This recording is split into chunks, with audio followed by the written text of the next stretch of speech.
Exercice 2. Donnez le résultat affiché par le programme suivant. Dans cet exercice, nous utilisons la notion de pointeur.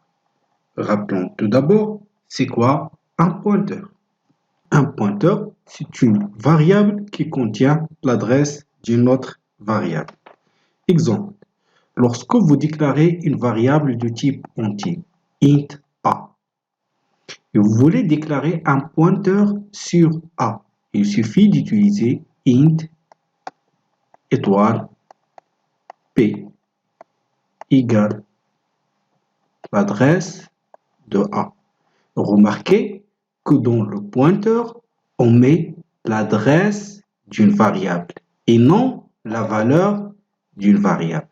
Ça signifie que au niveau de la mémoire, nous avons notre variable a qui est dans une adresse, par exemple f32, et nous avons déclaré un pointeur p qui est aussi dans une adresse b2, 1.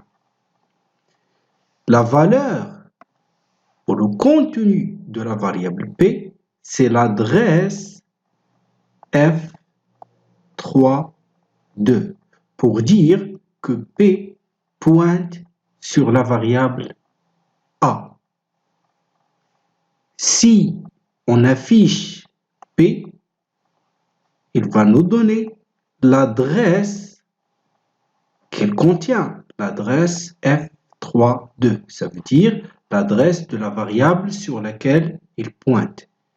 Si on veut afficher la valeur de la variable sur laquelle il pointe, on va utiliser le étoile.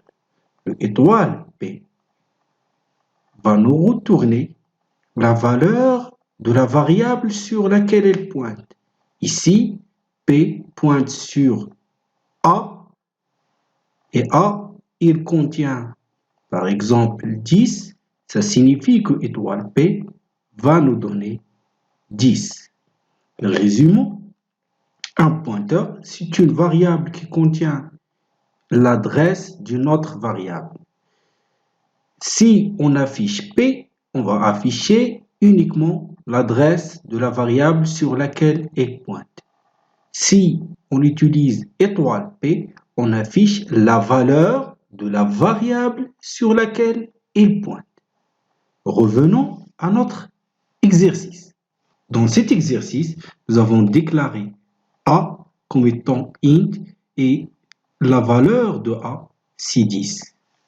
Alors, au niveau de la mémoire, on aura la variable a qui est dans une adresse, supposons elle est dans l'adresse f3, 2. La valeur de a, c'est 10. Et la taille qu'occupe a, c'est 4 octets. Pourquoi? Parce que c'est un entier. Ensuite, on déclare int étoile p. Pour déclarer un pointeur, il suffit de déclarer son type avec l'utilisation de l'opérateur d'indirection étoile. Int étoile p permet de déclarer un pointeur. Le nom de ce pointeur, c'est p. Ce pointeur ne peut pointer que sur des entiers. Ici, on déclare un pointeur et en même temps, on l'initialise par l'adresse de a. Ça veut dire que p pointe sur a. Au niveau de la mémoire, on a la variable p.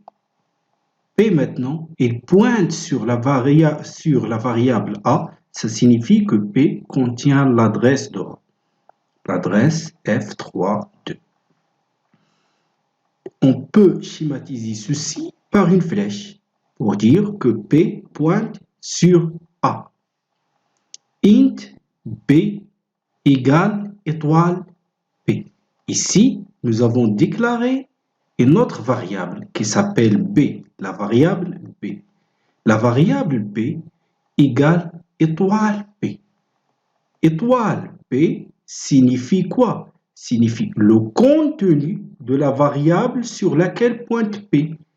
Or ici, p P il pointe sur l'adresse de A, ça veut dire que P pointe sur A et le contenu de A c'est 10, ce qui signifie que P aura la valeur 10.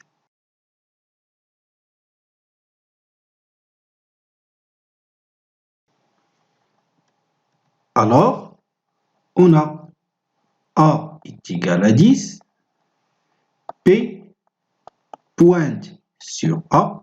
Rappelons que P, c'est un pointeur. C'est un pointeur.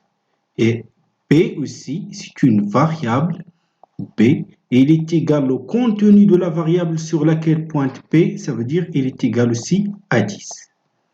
Ensuite, A égale à 20. On modifie la valeur de A par 20. Maintenant, la valeur de A, c'est 20. B égale à 30. On modifie la valeur de B par 30. P égale l'adresse de P. Remarquez que dans P, je mets une adresse. Je mets une adresse. Maintenant, P contient l'adresse de P. On dit que P pointe sur B. Après, A reçoit 40. On écrase l'ancienne valeur de A pour y mettre 40. B égale 50. On écrase l'ancienne valeur et on la remplace par 50. Maintenant, qu'est-ce qui est demandé? On nous demande d'afficher A. Alors, la dernière valeur de A, c'est 40. A, la valeur de A, c'est 40. Puis, la valeur de B, la dernière valeur de B, c'est 50. Maintenant, ce qu'on nous demande, ce qui est spécial, c'est le étoile P. On va revenir à P.